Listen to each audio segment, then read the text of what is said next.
Hey citizens, want to do a quick video on some stuff going around the Twitter sphere, I guess, YouTube, whatever.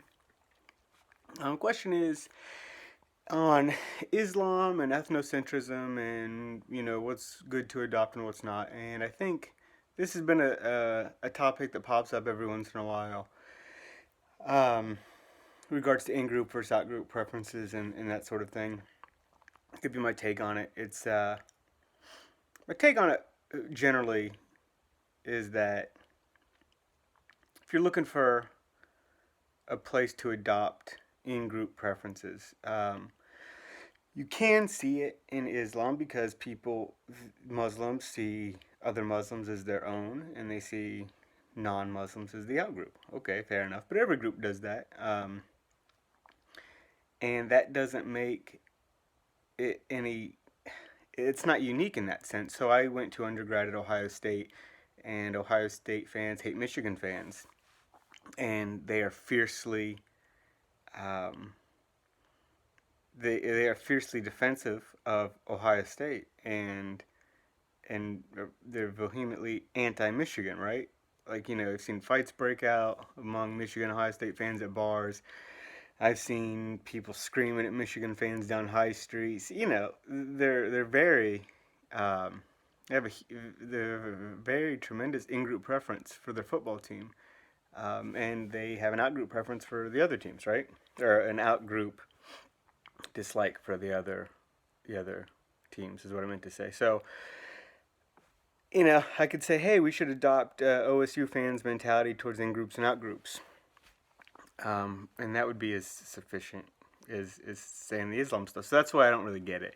I think it's a kind of a I think it's a dull strategy. I see it time and time again. If you've been in this thing for any amount of years, you'll see it, and it's a lot of people just trying to I think really come up with these contrarian takes. Like, look at this out group. We should do this. Oh, it's so base. And it's just, whatever. It's been done a million times. And really, Islam is not ethnocentric whatsoever because it's not based on any sort of blood ethos, or it's not something that would help you create a blood and soil ethos. It's not particular to any land, and it's not particular to any people. It is something that when it takes over a particular place, it supplants the previous ideologies and cultures with its own.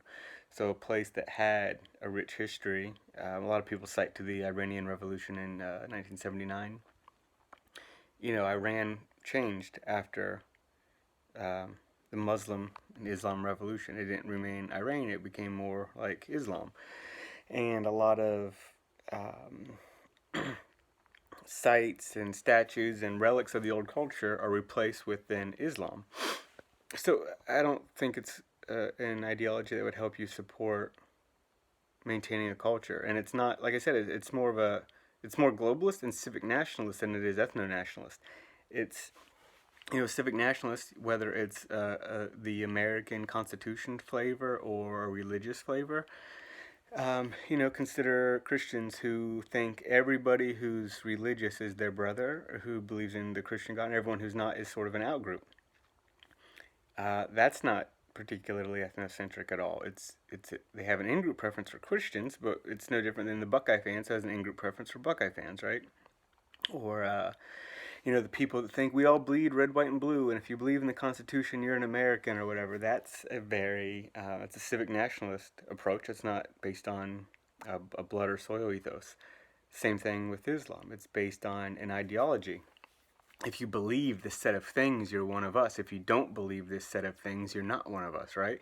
That's very different than me saying, if you're a German or whatever, you're European, you're one of my people because we're a big extended family. Radically different. So I think the take about adopting things from Islam, it pops up if you've been in this any amount of time. You see it pop up again and again, and it's not even a hot take anymore. Just play it out. It's stupid. I think you'd be better off if you adopt your local Big Ten in-group preference, but towards your race. I don't see any value of alien ideologies. Because they have one or two things that you think are good. They don't, but the thing is, that's not even good. It's not even true ethnocentrism. It's based on an ideology, not an ethnicity. At best, it's an in-group preference, but again, so what? There's Harry Potter fandoms that have in-group preference to whatever Hugglepuff thing they are. Like, that doesn't mean we should all adopt Harry Potter as our ideology, right?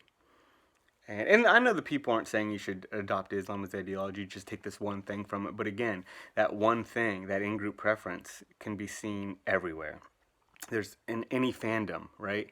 Whether it's Star Wars or Harry Potter or whatever anime or video game, people have their own preferences and they get in disputes about it. It's whatever. It's a stupid take. It's not my bag. Just love your own people. That's it. You don't need any ideology to tell you to love your own people. You just need to wake up to it. Take care.